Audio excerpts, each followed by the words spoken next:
Welcome back to Purpenthicity, your favorite podcast on purpose identification and living within the essence of your authenticity. This week, we're changing it up. We're doing something a little different.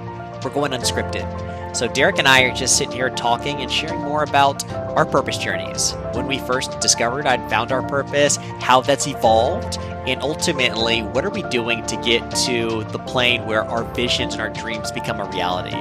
It's a journey. We're all on it. Hope you enjoy this unscripted, just real talk. If you do please feel to subscribe and join our community to continue to engage in our content. We're appreciative of you and enjoy the episode. Welcome back to the show, Purpenthicity. Purpose, authenticity, Purpenthicity. Yeah. I feel like it's so important to continue to reinforce what our name is. I can't tell you how many people still come to me like Perp in the city or it's Purpenthitties. It's exactly purpose in the city. Oh, I'm like purpose, authenticity, Purpenthicity. You know what, Deric? It's gonna catch. And then I feel like people had Google when they first had this. Oh yeah, we're gonna be Google or Amazon. People are probably like, what the hell are you talking? Amazon? Google? Yeah. So it's just sometimes you just got to stick by what you believe in and what your brand is, and full send it, man. Dude, we're unique, bro. We are Purpenthicity. That's right, man. That's right. Well, coming at you another early morning. I will say, Deric, I'm proud that I woke up early this morning and got a nice little run in prior to our pod. So I do 2 really intense fitness and health bursts per year outside of my normal routine. I do dry January, which I basically work out every day in January. I cut out all alcohol. I'm very strict with my diet, intermittent fasting. And then I also do a mid-quarter, third of the year, same thing, for a 3-week burst in October. And I'm on that right now. And I got to say, sitting around and not moving in my apartment has made getting back into shape really shitty. I got really, really not fun. This burn that I'm feeling in my lungs and my legs as I do things that were once very, very easy. Is a stark reminder of why consistency is so important. Yes, I know, man. I'm actually experienced it this morning. I woke up at 3:30. I read 2 books. I went on a 17-mile run.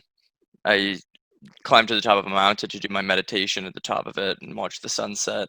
You're just like my hero. So, I don't know how you find the time, but you just keep finding new ways to impress me. We know I'm joking. I slept till we were supposed to do this podcast at 6:30 in the morning, so my alarm was set for 6:25. But then I awoke, and Austin had said, "Hey, I'm going for a run. Can we go at 6:45?" I was like, "Well, I feel like a piece of shit, but sure." And I went back to sleep for 10 minutes. Listen, we're all at different stages of our lives. My stage is I stay up late, and I now struggle to wake up in the morning. Hey, man, it's all good. It's all good. We're here now, and that's all that matters. Let's go. Yeah. And we're thankful for everyone who's continuing to listen to us. And so we're doing something a little bit different today. We typically come in one of 2 fashions, where we have a very specific kind of general topic that Deric and I will explore and kind of weave apart, or we'll have somebody who we believe has a purposeful share story or something that we believe our audience members can uniquely take something from. Today is a segment that we're probably going to start interweaving once every few months or so, and it's just real talk. Deric and I just kind of talking and sharing where we are in our own respective journeys, what's top of mind for us, and just being kind of fully present. Right even before we hit record, Deric and I were just talking about why do we do this podcast? We both kind of have somewhat different answers, but we're both aligned, and we want to touch people and help people, be more purposeful in their pursuits and not be afraid to do the thing that it is that they really want to do, and having a network and community of people that have that shared belief.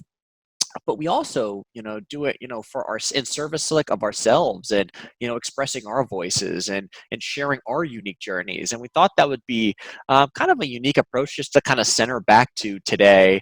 So this is, relatively unscripted. We're going to really kind of share what's on our heart, and, we might even bounce some questions off each other. It's, it might even get a little weird, Deric. I'm telling you just from the start, so it might even get a little weird, but If it's not weird, dude, I don't even want to be a part of it. Yeah, you're absolutely right.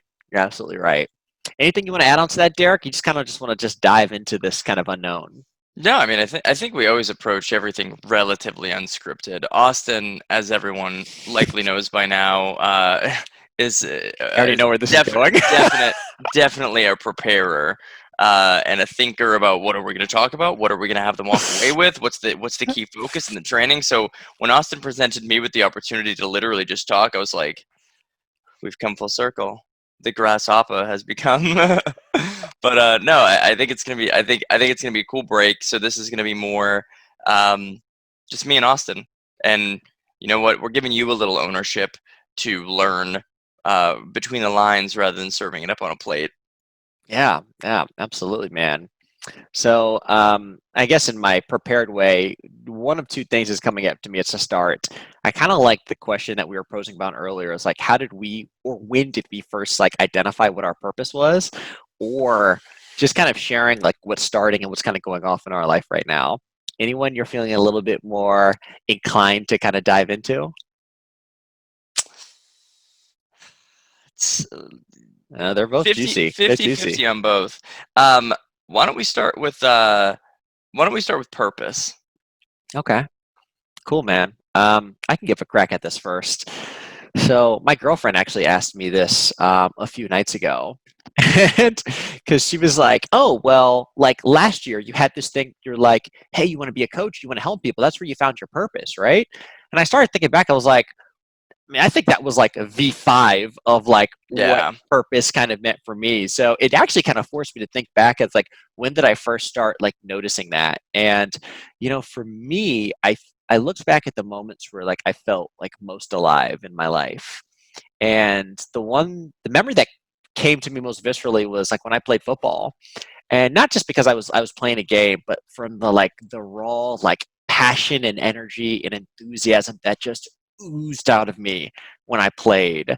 Like there was nothing more exciting for me than like running out of the tunnel and getting to go to like war like with your brothers after you've prepared, this camaraderie, everybody just going in the same direction for this unified goal. And there's something beautiful about having a role in something that's like bigger than yourself. And I was, oh, and I always love that because it really showed to me that I was a team guy. Like individual like awards and achievements don't mean as much for me as they do team. So it kind of made me think, okay, well, I like being able to just like get to be my raw, authentic self. I like being a part of a team. And as I kind of went through my career, you know, and I'll say like the hamster wheel. I graduated and I was like, oh, well, I have to go make money now. Like, doesn't matter what I actually want to do with my life, right? Or like living purposefully. All that cares about is like don't money. be homeless. Exactly. So I went into government contracting and I did that. And then I felt like iteration like V2 was like, I'm not really fulfilled here. Like something's kind of missing. Like I like what I'm doing. I get to this plateau where it's like I get really good at my job and then it's like something is just like off. So then I jumped into sales, which was like extraordinarily rewarding. But as I've kind of come into focus over the past few years, I realized although it was great to be able to like drive like business, have more active ownership in the things that I were doing, being a part of a team and whatnot, but like the lifestyle and the flexibility were still the things that I think I was most drawn to in that profession, which is why last year I kind of like in 2019 I had this full like what is this all for? And it kind of led me down this path of like ultimately discovering my own purpose, like really refining that, like being actively intentional in finding that, and then realizing that my purpose is also helping other people find their purpose and wanting to help inspire others in whatever type of way to take full ownership of their lives and like live on purpose. So it's kind of crazy as I reflect back on this, and I know I've been taking some airtime here, so I'm about to flip it back over to you, man. But it's so crazy because it just started off in like me noticing like what are the things that just like really made me feel alive, and then being present to those things through like different phases of my life, and be able to almost kind of cherry pick the things that were really like meaningful to me outside of like the flashy things or the things that are easily kind of distract us. And for me, a big part of that was like money and security are the things that were like the shiny object, and like the purpose was like kind of like the hidden gem down there. And it's just like now I feel like I'm at a phase where it's like being so much more intentional about the purpose. And, because like the money, the security, I feel like based off of everything that I've shown myself through 31, almost 32 years of life, I'm gonna figure it out. Like I don't have to worry about, where am I gonna be able to, pay for my meals or put a roof over my. I'll figure it out. But talking about like living on purpose, man, if you're trying to help and guide other people that way, I think it's so important that I live that way and that we live that way to ultimately inspire change. So I'll stop there. I have I a hope. follow-up question. Okay, cool. Where, what, this maybe is a big question, but I think I have two-part question. Like, what made you start looking for it? And then, like, what was the process in, like, going to find it? Like, you just gave this great, like, reflective story, but, like, how did you finally piece those things together to kind of be where you're at right now? So I've noticed in every different phase of my life, and it kind of comes around every 2 years, is I've always been a very goal-oriented person. And I don't know if it's just like to prove to myself that I can do something, or I'm just like ambitious and I want to continue to climb the ladder. But when I've achieved the thing, I always kind of thought that it was going to lead to like this plateau of like happiness. It's like, oh, like Yeah. I'm going to be good. Like when I just get this next thing, whether it's the next promotion, it's like, I remember it's like, oh, well, when I just hit like six figures, for example, like then it's all good. Or when I just like live in New York City, then it'll all be good. And I realized like those were like external validations. And so when I started hitting those things, I noticed that I still like wasn't fully fulfilled or satisfied. So it kind of led me to have to look and find like what was the meaning of this. And it's really difficult, man, because we're so blinded, I feel like, by the things that we're supposed to do and these tracks that we're supposed to be on. So it's really difficult, at least in my experience, to be present to like what the fuck you actually really want to do. Um, so I think like the process of like exploring that, man, I don't know if I have a great answer for that. It's just more, you just kind of have to be in it. So for me, at each one of these kind of junctures, there's kind of a period of just like sadness or just like misalignment where it's like I felt that something was wrong, but I couldn't totally diagnose exactly what it is. And as I've gotten older and experienced and gone through more of these, I've become a little bit more present to it. And I think it's just for myself, just being really honest and present to the things that it is that I want. And then I think the hesitation, or at least even really presently right now, is just like the wall of fear that is present that makes it difficult to actually go and do the full thing that it is that I want. So, yeah, man, I think, I guess it, to be very concise, it's Bro, just, you can't hit me with the wall of fear and be like, but anyways, I'm done now. yeah, so okay, I can dive into that. But it's just like, Well, I think, that's what everyone faces. yeah, Like yeah. that's such the reality. Like no one just like I opt to not do my passion. They Mhm. typically see something that looks incredibly scary and they don't say I'm not going to do it, but they say I'll do that next time. I'll do that next time, next year. Well, you know what I will say in times that I've faced scary moments, like a big one, I think, in my life arc was when I left DC to go to Fort Myers, Florida to embark on my sales career. I knew nobody in Florida. I had never lived outside of the DMV. I was taking a pay cut. But I believed so strongly in like what the potential outcome for it that it subsided my fears. So as I look like even right now, as I'm in this different phase of ownership where like I'm a life coach. I support people in experiencing the things that they want in their lives. I think I'm experiencing just like negative self-talk and like lack of like belief where it's like, all right, well, which is contrary to like everything that I'm doing because I'm getting positive feedback. Like I'm feeling the impact and seeing the testimonials, but it's still this unknown. And when it's for me, as you've probably known, having to know everything is one of the ways that I self sabotage.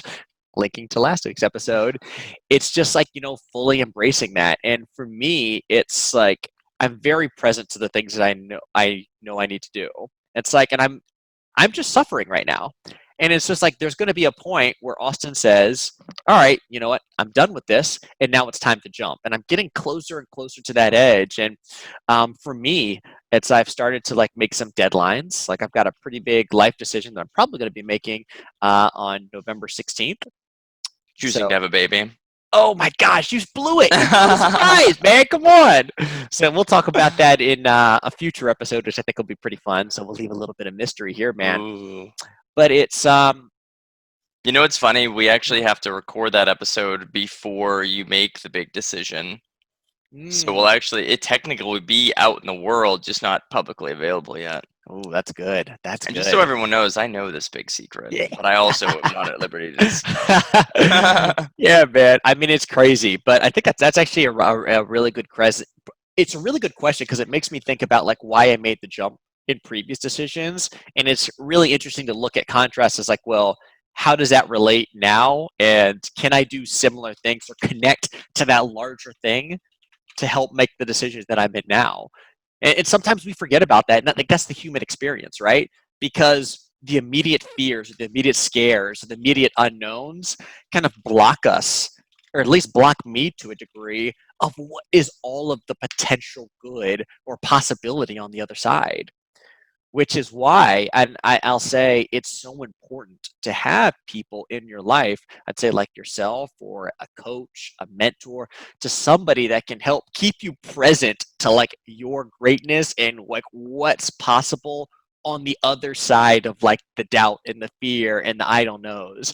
You know, you said something like last week that jumped with me. Like people will always find a reason to like spend more money or to make something like more expensive. I think as we were talking about like entrepreneurial pursuits, like with our own business, but I think of that people will always find reasons as to why something won't work or why something can't work or why they shouldn't do something. Oh, 100%. You know, and like you're talking to like the ultimate optimist here, and it's just like, you know, those things. It's like I feel like for everybody else, I'm like go go go go go, and then for me, it's like, oh well, let's see. So it's you know, it's just so important to be able to express and share that.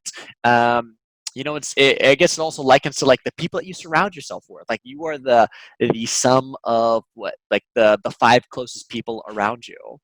And you know, if you're not, it's just it makes it a lot more difficult if you can't truly like express that. And you know, even in kind of am in this reflective stage, there were periods of my life where I didn't share what I was doing with others. I had to keep everything to myself because of this notion of like, well, I have to be perfect. Like, what if I make a wrong move? Like, how will other people view me? You know, I've built like this whole life, particularly in my professional career, of you know having this like perfect or brand, so to speak, or and you know it's just it's bullshit. Like nobody gives a shit about that, right? It's just stories we tell ourselves, and it's been really freeing to kind of get past that. And even being able to talk on this and put it on loudspeaker and say like, hey, Yeah. everything isn't all figured out, right? It's like we're still very much, or I'm still very much going through that process. But um somebody said something that I think encapsulates this perfectly.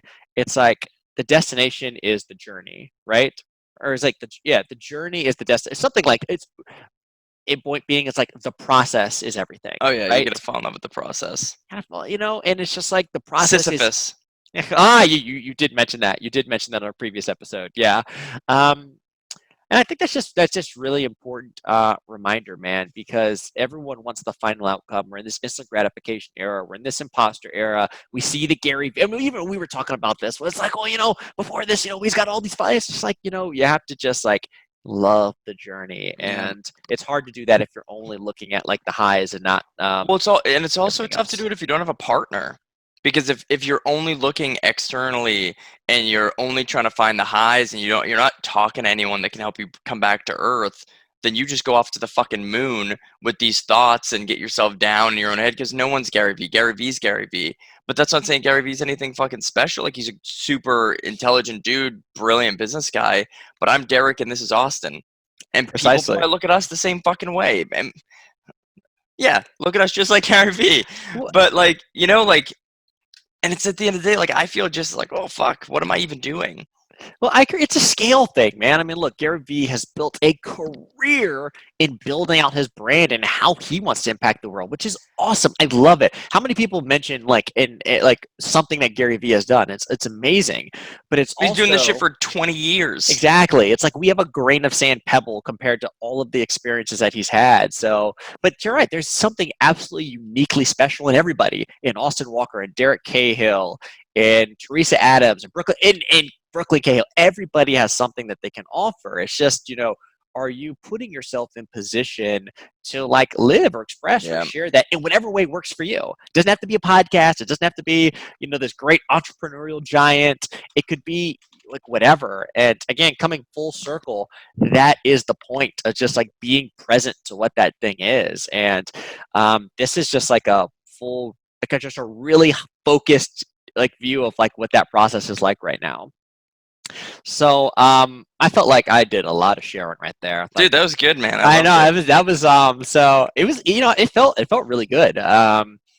So let's flip it now, man. I I, might not I follow the same like linear progression as you, but now we don't make remember this is unstructured. We're just talking. We're sharing. So I think the original question though was like, where did you first like discover your purpose?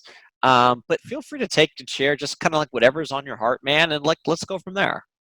yeah, I took some notes to kind of have some complimentary ways to talk through kind of what you just teed me up for. But um, I don't know, man. Finding my purpose has been such a long mission. I think um, this is probably a little deep, but I think like the first time I realized I even needed a purpose was getting my own shit right. Like finding me was my purpose. Like what is my value?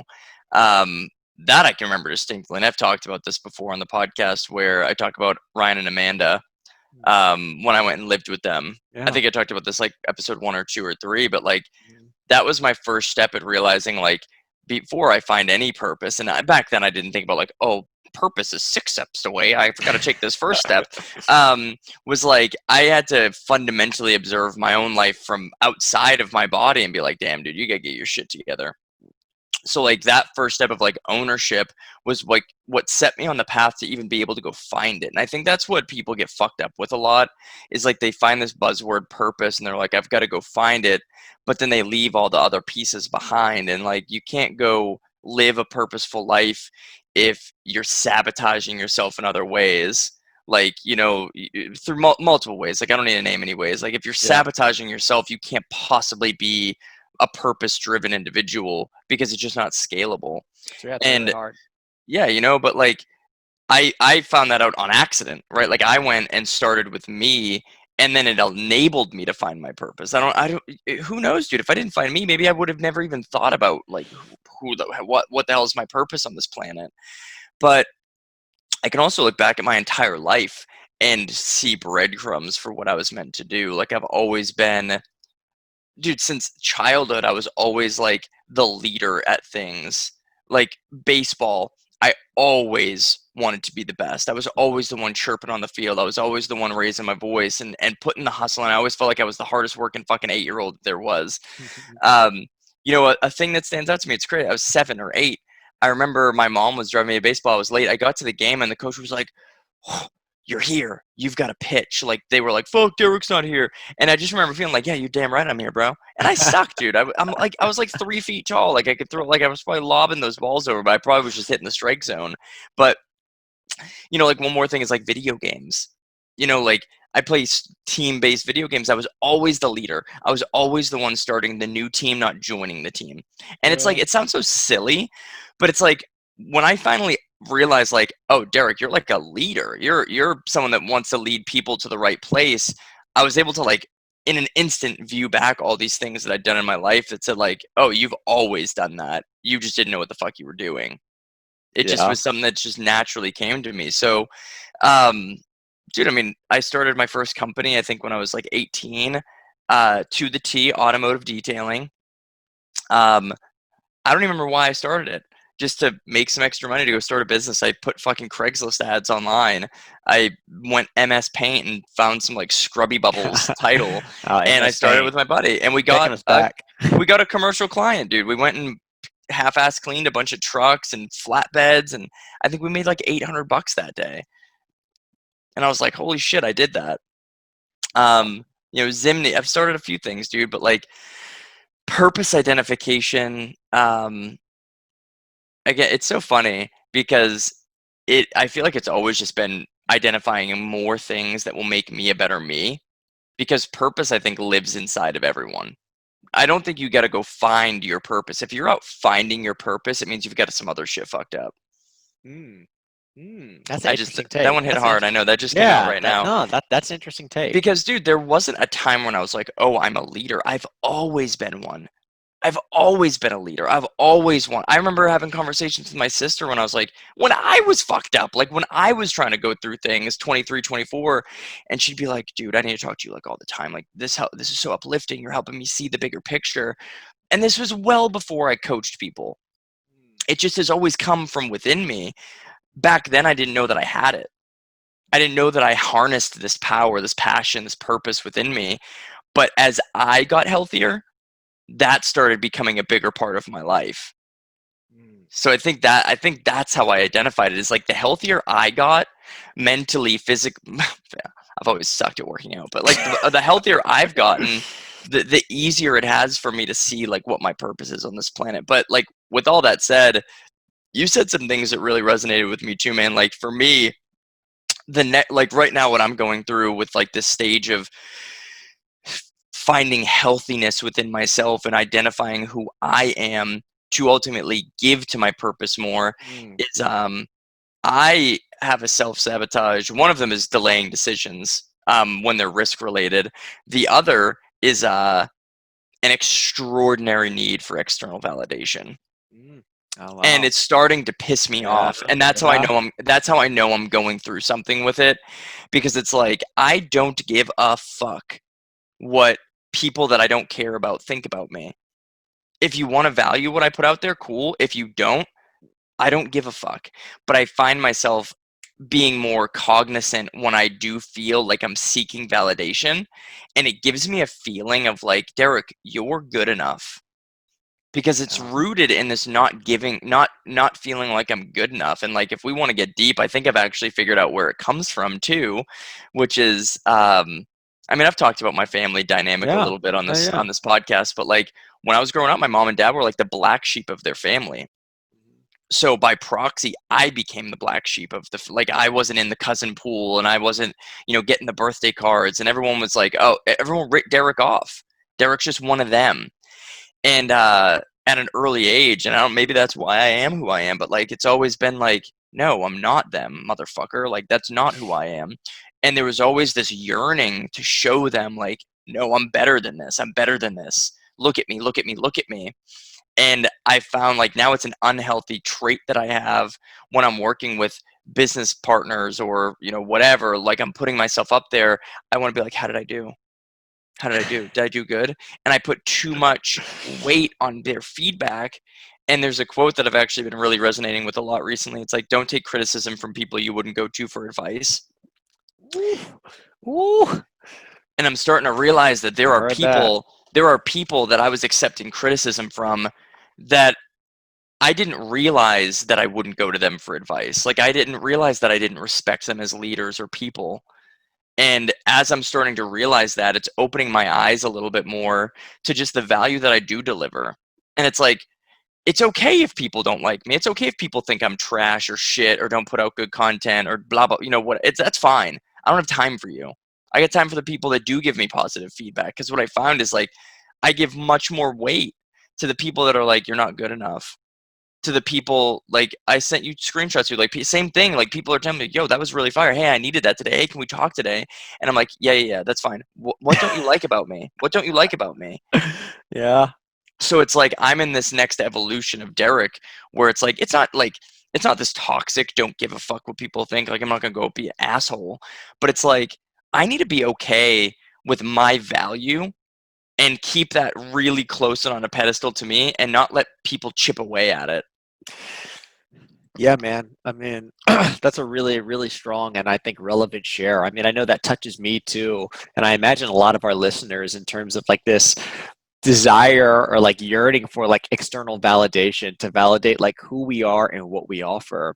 I mean, when I hear that, I think of who the hell truly like knows like what I have to offer and can be a judge of like the value that I bring outside of like myself, right? I mean, but I think there's this, particularly like maybe in the corporate world, where there's this structure of like you have to like perform to like X manner, or you have to look a certain way, or what you have is not deemed like valuable or insightful. And I mean, that messes with people, man. I mean, as you were sharing your story, I was thinking about like myself and like how that's come to play, like in my experiences. I think it's super, super, super valuable, I'd imagine, to like be present to that too. And to like knowing that, oh, damn, well, like external validation is one of those things that can get in the way of me experiencing and doing the things that I want. So what can I do to like change that around? And I think it even ties into the first thing that you said that I think is really paramount.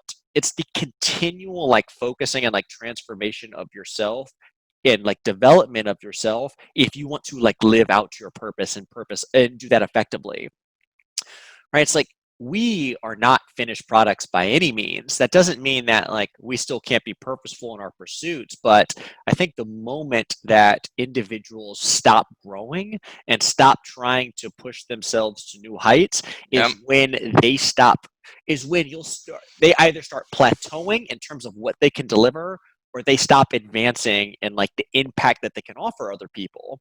As you can't, and particularly in positions like I think what we do, or particularly like myself as a coach, it's like I can't tell people to go and have these massive like life transformations and jump into the unknown and fight for their breakthroughs if I'm not doing that like myself.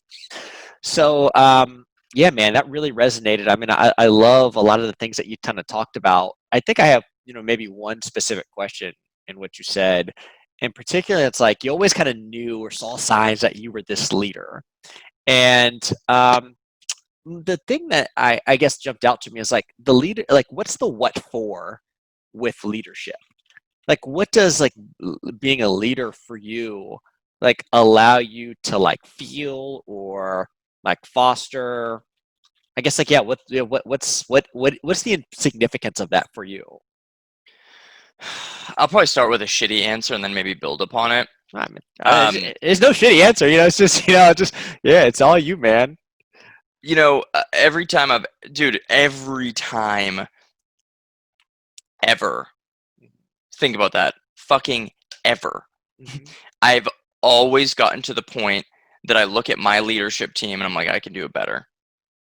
Yeah. Every time. I remember I was 18, no, I was 17 maybe, and I worked at Taco Bell, Mm-hmm. and I had a girlfriend at the time, and in retrospect, I can imagine this was a red flag for her, but I was like, I'm gonna be the manager of Taco Bell. Dude, like, it's like put me in a glass case, I'm gonna outgrow the glass case kind of thing. But it's just like I've always thought that I could do better by my people, do better for the business, do better XYZ. Um, Forever. And then as soon as I grow, I learn real quickly. I learn the fundamentals real quickly, and I'm just ready. Like I'm so thirsty for knowledge that I think it's always put me in a position of leadership because I'm never the one. I remember I was going up for an interview once, and the person I was going up against, we had such different ideologies. Mine was like, get me the fuck up there and I'll figure it out and I'm going to be great. His was, I'm going to grow like an oak. Like, Mm-hmm. if you don't promote me now, that's fine. I'm gonna get sturdy. And it's like, I don't have time for that shit. Like, I'm not trying to be the master of everything that I ever do. I'm trying to get just good enough to be dangerous. And then I'll use all those skills to ultimately make me a great leader in general. And quick plug, there's a book I'm reading. I don't think I have it up here. It's called oh damn it. I'll have to follow up with the name of it, but it's effectively talks about experts are actually just generalists that found the thing that they're experts in. Like one of the opening paragraphs or opening statements was about Tiger Woods and how from 3 he was a phenom at golf. It's the only thing he ever did. But then it goes to talk about Roger Federer, who from youth to growing up really didn't play a lot of tennis. He played soccer and football and baseball and did a bunch of shit.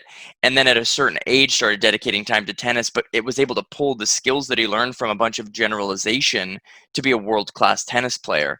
And I feel like that's how I look at my career and my background is like I've done a bunch of different shit, a bunch of different experiences, and it makes me a much better leader when I look at within an organization because I'm not pulling from like, here's your playbooks, pull from them. I have a library of playbooks that I get to pull from. Hmm. And then this goes back to this you already hit it on the head, man. This external validation of like you don't fit in the mold is like when I'm deploying elements of training that resonate with certain things that feel outside the scope of the playbook. Now those people that are career white collar organizations are like, whoa, XYZ. And it goes back to the same thing. It's like I'm not taking criticism from people I wouldn't go to for advice. And that was something I had to learn. You know, like I remember when I joined the organization I'm at now, I used to look at the senior leadership team and I was like, oh my God, they're the best. And now as I've grown within this organization, I'm like, they are not me and I am not them. They are 30-year career people of this one organization. I couldn't imagine that. I couldn't imagine doing that. So obviously we're going to have differing ideologies from a leadership perspective. Now there are much things that I could go deeper and deeper into talking about our leadership ideologies and just where I believe that I stack. But like the fundamental is like when I was able to discern for myself, like this isn't the place for me. I've outgrown it.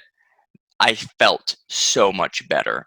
Hmm. And you go back to what you mentioned about money and these flashy things not being it, dude. Like good lord, is it not? And I know that's probably hard to resonate if people like don't have the money right now. They think that that's what's going to unlock it. And I mean, of course, finances get you to a house, a nicer vehicle. I sold my truck a few months ago, not because I couldn't afford it, because like I don't need it. Sit in my Yeah. driveway. I loved my truck, dude. I loved it, Yeah. but it didn't bring me happiness, and I'd much prefer save the money than just have a freaking fancy truck. But I mean, I turned down a job 2 Mondays ago that was for more money than I'd ever made in my entire life because it didn't feel centered with what I needed to go do. Yeah, man. And I think that's the big present thing that I got from this. Even with you're talking about your conflicting ideologies and leadership, it makes you present to I know the thing that I know what my vision is now and how I want to lead and how I want to be with other people or how I want to live out my purpose. And there's going to be conflict when your dream doesn't match your current reality. Like there should be. It shouldn't feel like everything's okay. And I think it's a really cool that we're doing this right now because I imagine probably a fair amount of people are in that process of like trying to figure out what the dream is and noticing the differences from the reality. And it's like, well, so like, what is the next step? Like, what are you going to do to like move yourself closer like to that vision? And it's really, really, really hard to do if you don't start to have an idea of what that vision is, right? I mean, which is why like every like particular phase that you're in, like you can get something in, even if it's like not the ideal, it can help better position you. Stepping stones, man. Like you can Exactly, learn from. exactly. I wouldn't trade any of my experiences, even the shitty ones from the last 10, 15 years, because they put me in the perspective of where I am now. Like I've learned from those things. I've gotten those general experiences. Hmm. Um, it's just like I mean, you hit it on the head, man. You were like, you're going to win. Like you've got the skills. It doesn't matter what you're doing today. And I think like I know that too. So like this was a double-sided test for me. Like I was talking to one of my close buddies and he said to me, he was like, you don't fail, Derek. I was like, dude, what are you talking about? I fail all the time. And he was like, no. You experience failures, but you Oh, will that's never fail. that's strong distinction. I like that. Oh, I'm He I'm really into that. That's crushed me in my good. chest. That's good. That's really good. But it's like Yeah. part of the decision that I made when I turned that job down was just listening to myself, right? Listening to the voice. If there's one thing that I have an obsession over is it's my use of time. Hmm. And I'm not great at deploying it to all the like I have my sleepless nights where I'm like, did I spend enough time with my kids today? Have I spent enough time with my kids this week? My wife this week? For me, it's heavy in like business and entrepreneurial and like building a legacy. which who knows, maybe in 20 years I'm like, you're a fucking idiot, Derek. But um, when I'm thinking through the decision I made to turn that job down, I just listened to my own voice, and it was, okay, I'll take that job and save a bunch of money and pay off some debt, and then I'll quit. And I just listened to that out loud, and I was like, that is toxic, Yeah. because that never ends. And There's my always wife going to be actually, something my else, my right? wife called me out on it. She was like, okay, cool, but then what's going to stop you after that year, and we're debt free, and to work just one more year, and now we'll save a bunch of money. I need 10,000 more, and then I'm ready. Then I can do it. I need X amount of more PTO hours, or It's enabling, it's toxic, and it's what holds people back from achieving their greatness, dude. Like, I have a plan. I know exactly what I want my next year to look like. yeah, And that was not a part of it. And it's going to be a significant pay cut, but it's not about the money. And what actually helped me stay true to myself, Austin, was something that you already mentioned. It's like, how the fuck am I going to preach to people about ways to unlock themselves and their futures, and then I'm going to sit here and take this easy road? It's right. like, no, I can't do it. And that honestly was like maybe even one of the bigger pushes for me. It's like, if I am worth a shit in what I say, I've got to walk the walk. Again, I've walked the walk before when kind of the stakes were lower. The stakes are high, and I've got to walk the walk again. Yeah, well, I think that's just that's the growth process, right? I mean, I think as you get older, more experienced, and more knowledgeable about your purpose, the stakes don't get lower; they always get higher. And I think there's this reverse mindset. At least for me, it's like, oh, well, as I have it, it'll get easier to make the decision. They all build upon on top of each other, and you're absolutely right, man. I mean, I think there's one thing that I'm taking kind of away from this particular just share that we're having today, this real talk, so to speak, is the continual like personal growth and transformation that individuals need to go to actually like live out their purpose. And the second is you kind of gotta like walk it like you talk it, right? I mean, particularly as people who consider themselves, influencers and leaders of people, and people who want to inspire change. It's so important to do the self work yourself. And I think it's impossible to be effective at what we're doing if it's not ongoing. Um, but you also, I think, have to be just really present to like it's a process, and like these kind of like defining phases or moments are part of ultimately like what you have to offer, or like a gateway to ultimately being able to deliver the purpose that you want to do. You can't get to it, just doesn't happen just by like sitting on your couch, binge watching Netflix, Well, yeah, eating a pint of ice cream, and being like, oh, like I'm there. And it's like you I feel have to go extremely through the judged right now. oh yeah, I did that, last weekend, so whatever. But I think people I think have this vision of what they want, and I think you and me too. We have this vision, and but if you don't do anything different, how are you going to go get whatever you're after? that's exactly it, man. So it's being purposeful, man. Wow, purpenthicity, right? It's just Oh being. my god. I know. Wow, it's like we came full circle. It's just being so purposeful, and it's really difficult to be purposeful if you're not really in tune to yourself, and you're checking in with yourself, and you're putting yourselves in position to not be victim to the outside expectations, to the flash, whether that be money, security, finances, likability, and you're selling yourself short if, again, you're not being present to like the thing that matters, and you have to search for it. And if you're not searching for it, continually checking in with yourself, surrounding yourself with people who can help hold you and keep you accountable to this, it's going to be really, really difficult. Because my thought, and I guess maybe I'll end with this, is that we're going to get there as people. We will get there. Yeah. You'll either get there today at 33, at 43, at 80. At some point, you're going to get there.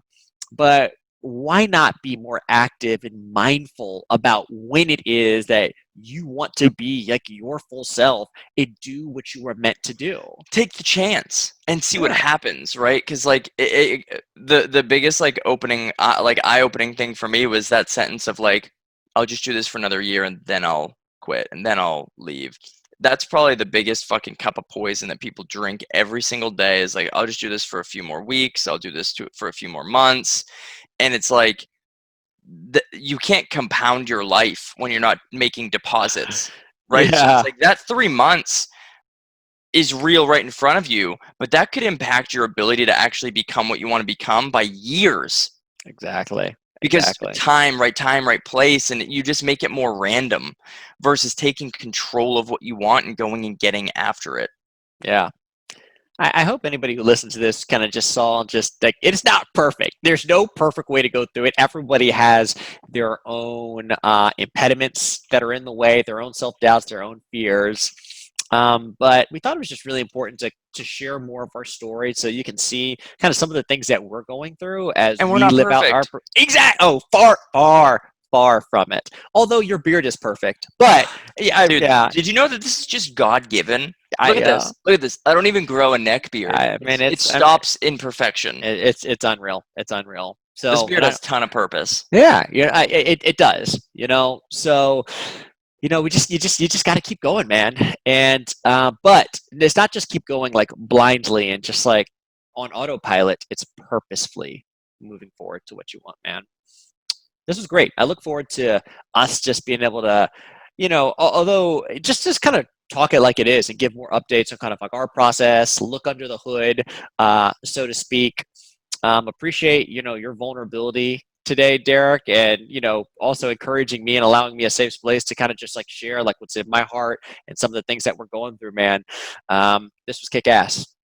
Fuck yeah, dude. I think what I'll close out with myself is I kind of had this vision of like being on train tracks.